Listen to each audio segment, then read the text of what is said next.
Hai dan Assalamualaikum semua. Saya yakin 10 daripada 12 orang di sekeliling kita tidak menyukai haiwan ini. Haiwan apa? Adakah haiwan itu kucing ataupun kuda? Bukan, haiwan itu adalah serangga.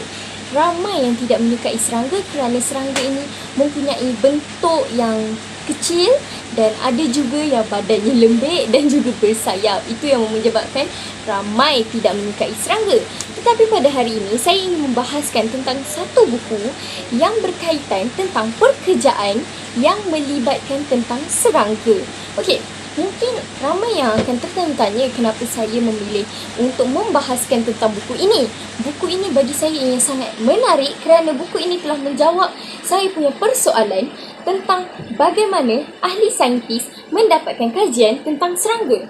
Sedangkan apa yang kita tahu, serangga ini saiznya yang kecil dan juga susahlah untuk kita nampak. Memang kita boleh nampak dengan mata kasar, tetapi susah untuk kita mengkaji tentang serangga. Okey, jadi buku ini telah pun menjawab saya punya persoalan-persoalan. Okey, sebelum saya memulakan membahaskan tentang buku ini, saya ingin menceritakan dan memperkenalkan diri saya dahulu. Nama saya Nur Alisha Izzati binti Abdul Rahim dari Sekolah Menengah Kebangsaan Jelapang Jaya dan saya dari kelas 4 ST1. Okey, buku ini bertajuk Penyiasat Serangga, iaitu ahli entomologi. Ahli entomologi inilah yang akan menyiasat tentang serangga. Kerana ramai yang akan tertanya-tanya, mungkin ramai yang akan mempersoalkan soalan ini sebab bagaimana saintis-saintis mendapat kajian tentang serangga. Okey, maksudnya bentuk serangga macam mana, apa kebaikan serangga kepada manusia dan serangga ini membawa penyakit apa, okey? Dan adakah serangga ini berbisa ataupun tidak? Okey, buku ini akan menjawab semua persoalan anda. Okey, sebelum kita membahaskan tentang buku ini, saya nak memberitahu buku ini diterbitkan oleh Richard and Louis Pillsbury dan buku ini diterjemahkan oleh Raba'ah Adawiyah Haji Muhammad. Buku ini mempunyai 32 muka surat sahaja.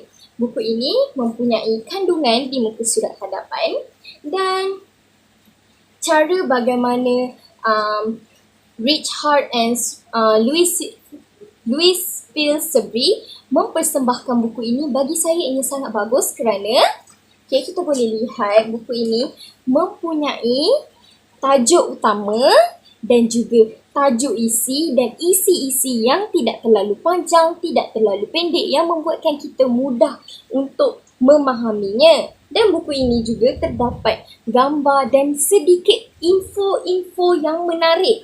Okey, tentang gambar ini. Contohnya, serangga seperti pepatung ialah satu-satunya invertebrate yang bersayap. Invertebrate bermaksud serangga yang tidak mempunyai tulang belakang. Serangga tidak mempunyai tulang belakang, ya. Dan ini juga ada sedikit info tentang apa itu serangga. Dan kita boleh lihat di sini ada info tentang ulat sutera yang mungkin ramai tidak tahu apa itu ulat sutera. Kita dapat lihat di sini. Bagi saya buku ini sangat menarik dan dia ada cerita juga bagaimana ahli entomologi mengkaji tentang serangga.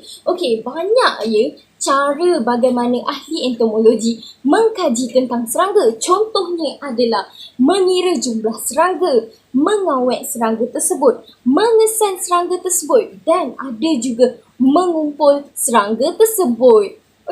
Banyak sangat pelbagai cara bagaimana ahli entomologi mengkaji tentang serangga.